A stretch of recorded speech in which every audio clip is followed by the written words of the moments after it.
The iPad Air 4th generation has been out for 4 years, and in this video, I'm going to talk about if this iPad is worth buying in 2024.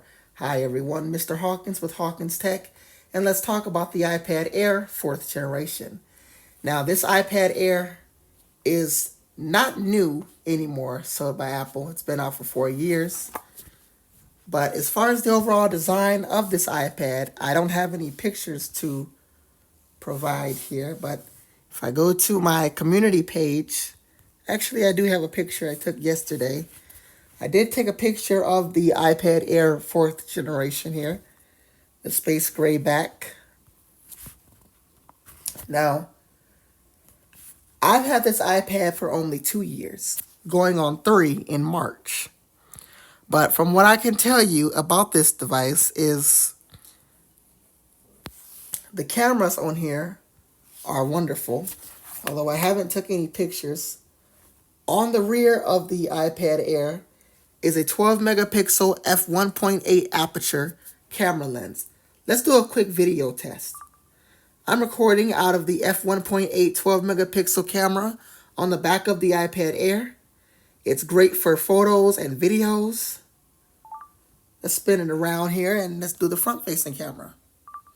Here I am recording from the 7 megapixel f2.2 aperture camera on the front of the iPad Air. This is great for FaceTime calls, Zoom calls, and any other things where you want to take some great selfies. You can use this camera as well.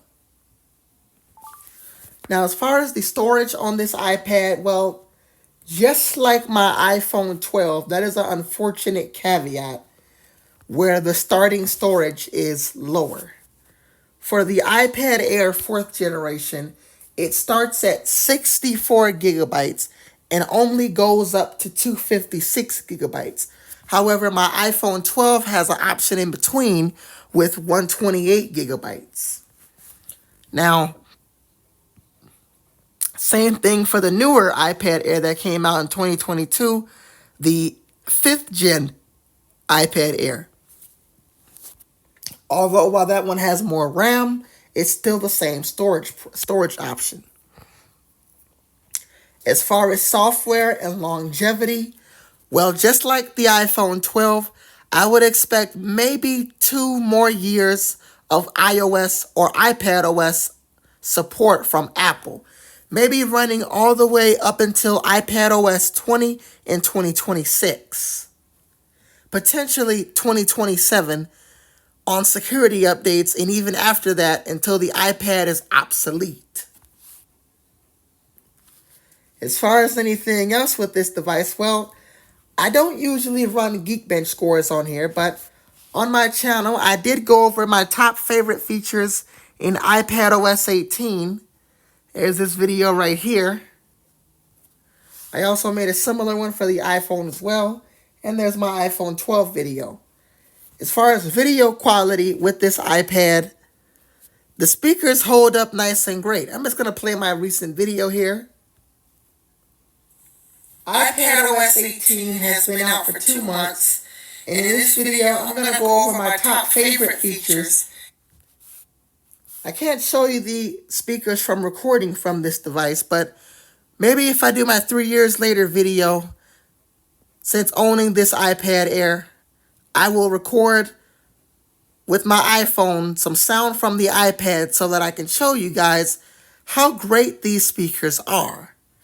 As far as anything else, well, just like with the iPhone 12, I can't easily recommend an iPad because there's a slight different scenario here.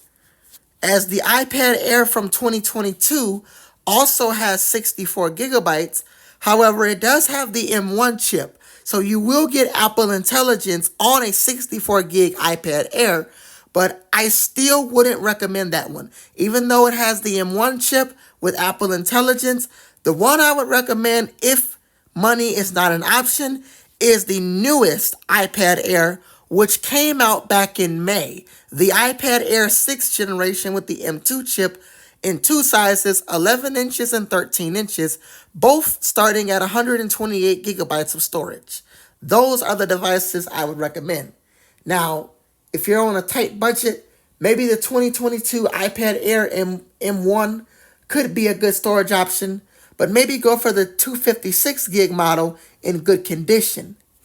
Hopefully you guys enjoyed this video on the iPad Air 4 years later. This is not my anniversary video. This is just a video talking about the iPad Air being out for 4 years.